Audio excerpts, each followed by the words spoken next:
નમસ્કાર. ચાલો આજે ઇતિહાસના એક એવા સુવર્ણ પાનાને ખોલીએ જેની ચમક આજે પણ ઝાંખી નથી પડી. એક એવો સમય જેને ભારતનો ગોલ્ડન એજ એટલે કે સુવર્ણ યુગ કહેવામાં આવે છે. જી હા, આજે આપણે વાત કરવાના છીએ શક્તિશાળી ગુપ્ત સામ્રાજ્યની. પણ એક મિનિટ, સુવર્ણ યુગ, આ શબ્દ સાંભળીને શું લાગે? બધું સોનાનું હશે? ના ના, એવું બિલકુલ નથી. સુવર્ણ યુગનો અર્થ થાય છે એક એવો સમયગાળો જ્યારે દેશમાં શાંતિ હોય, લોકો ખુશ અને સમૃદ્ધ હોય અને કલા, વિજ્ઞાન જેવી બાબતોમાં જબરદસ્ત પ્રગતિ થઈ રહી હોય. તો ચાલો આપણે સાથે મળીને જાણીએ કે ગુપ્ત યુગને શા માટે આટલો ખાસ ગણવામાં આવે છે. કોઈ પણ મહાન સામ્રાજ્યની શરૂઆત એક મજબૂત પાયાથી થાય છે, ખરું ને? તો ગુપ્ત સામ્રાજ્યનો આ પાયો કોણે નાખ્યો? એ હતા એના પહેલા મહાન સમ્રાટ ચંદ્રગુપ્ત પહેલા. આ વાત છે આજથી લગભગ 1700 વર્ષ પહેલાંની, ઈસુની 3જી સદીની. જગ્યા હતી મગધ. બસ અહીંથી જ ગુપ્ત વંશની શરૂઆત થઈ અને એમણે ઇતિહાસમાં પોતાનું નામ અમર કરી દીધું. તો આ વંશની શરૂઆત કોણે કરી? જુઓ, સ્થાપક તો હતા શ્રીગુપ્ત. એમના પછી એમના દીકરા ઘટોત્કચ ગુપ્ત ગાદી પર આવ્યા. પણ ખરા અર્થમાં જેણે આ વંશને એક નાના રાજ્યમાંથી એક મોટું સામ્રાજ્ય બનાવવાનો પાયો નાખ્યો ને, એ હતા ચંદ્રગુપ્ત પહેલા. એમને જ સાચા અર્થમાં પહેલા મહાન સમ્રાટ કહી શકાય. ચંદ્રગુપ્ત પહેલા ખરેખર બહુ જ દીર્ઘદૃષ્ટિવાળા શાસક હતા. એમણે મહારાજાધિરાજ જેવું મોટું બિરુદ ધારણ કર્યું, જેનો મતલબ થાય રાજાઓના પણ રાજા. એમણે એક બહુ જ સ્માર્ટ પગલું ભર્યું. એમણે શક્તિશાળી લિચ્છી કુળની રાજકુમારી કુમારદેવી સાથે લગ્ન કર્યા. આનાથી શું થયું? એમની તાકાત અને પ્રતિષ્ઠા બંને વધી ગયા અને બસ પછી તો ધીમે ધીમે મગધ રાજ્યનો વિસ્તાર કરવાનું શરૂ કરી દીધું.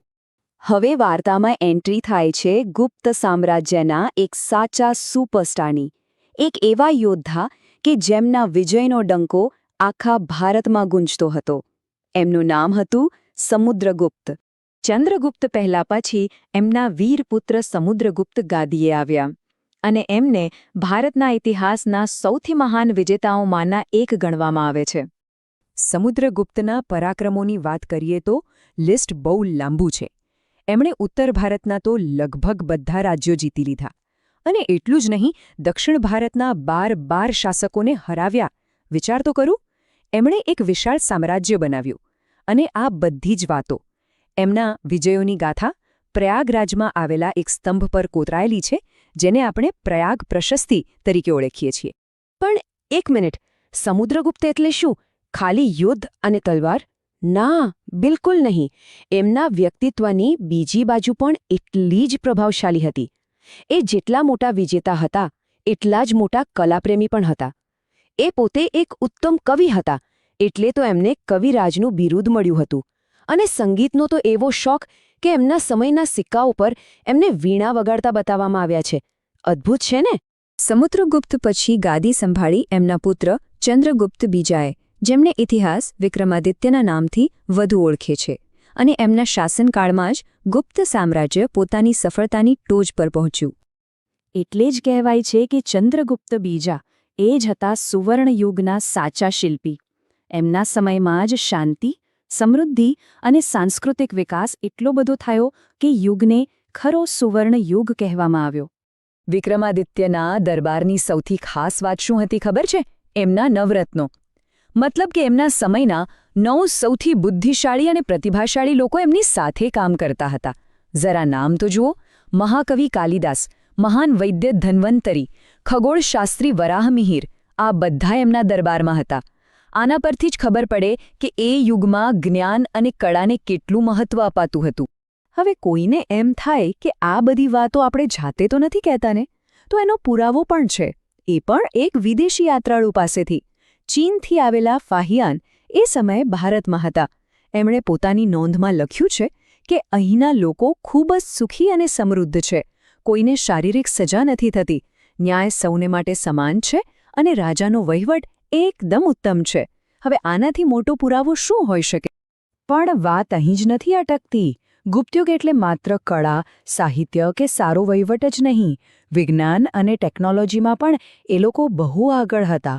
ચાલો એક ઉદાહરણ આપું. દિલ્હીમાં એમની બનાવેલી એક એવી ચીજ આજે પણ ઊભી છે જે આધુનિક વૈજ્ઞાનિકો માટે પણ એક કોયડો છે. જાણવું છે શું છે? એનો જવાબ આ આંકડામાં છે, 1600થી પણ વધુ. જી હા, હું વાત કરી રહ્યો છું દિલ્હીના મહેરોલીમાં આવેલા લો સ્તંભની. 1600 કરતાં પણ વધારે વર્ષો થઈ ગયા.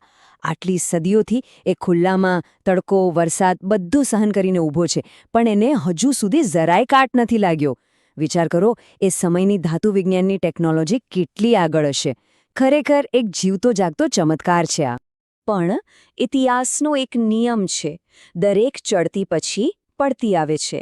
અને આટલા મહાન સુવર્ણયુગનો પણ એક દિવસ અંત આવ્યો. ચંદ્રગુપ્ત બીજા જેવા શક્તિશાળી શાસકોના ગયા પછી જે નવા રાજાઓ આવ્યા એ એટલા સક્ષમ ન હતા, અને ધીરે ધીરે આ વિશાળ સામ્રાજ્ય નબળું પડવા લાગ્યું. તો સવાલ એ છે કે પતન થયું કેમ? એના મુખ્ય 3 કારણો હતા. 1. પછીના રાજાઓ કમજોર હતા. 2. રાજ્યમાં આંતરિક ઝઘડા અને વિખવાદ શરૂ થઈ ગયા. અને 3. અને સૌથી મોટું કારણ, હુણ જેવા બહારના આક્રમણકારોના સતત હુમલા, જેણે સામ્રાજ્યને અંદરથી ખોખલું કરી દીધું. ભલે ગુપ્ત સામ્રાજ્યનો અંત આવી ગયો, પણ એમનો વારસો આજે પણ જીવંત છે. જરા વિચારો, શૂન્યની શોધ, દશાંશ પદ્ધતિ જે ગણિતનો પાયો છે, કાલિદાસ જેવા મહાકવિની રચનાઓ અને મહેરોલીનો લોહસ્તંભ જેવી વૈજ્ઞાનિક સિદ્ધિઓ. આ બધું આપણને કોણે આપ્યું? ગુપ્ત યુગે. તો હવે સવાલ એ છે કે એ સુવર્ણયુગની એવી કઈ શોધો અને વિચારો છે જે આજે પણ આપણી રોજિંદી જિંદગીનો એક ભાગ છે? વિચારવા જેવો સવાલ છે, ખરું ને?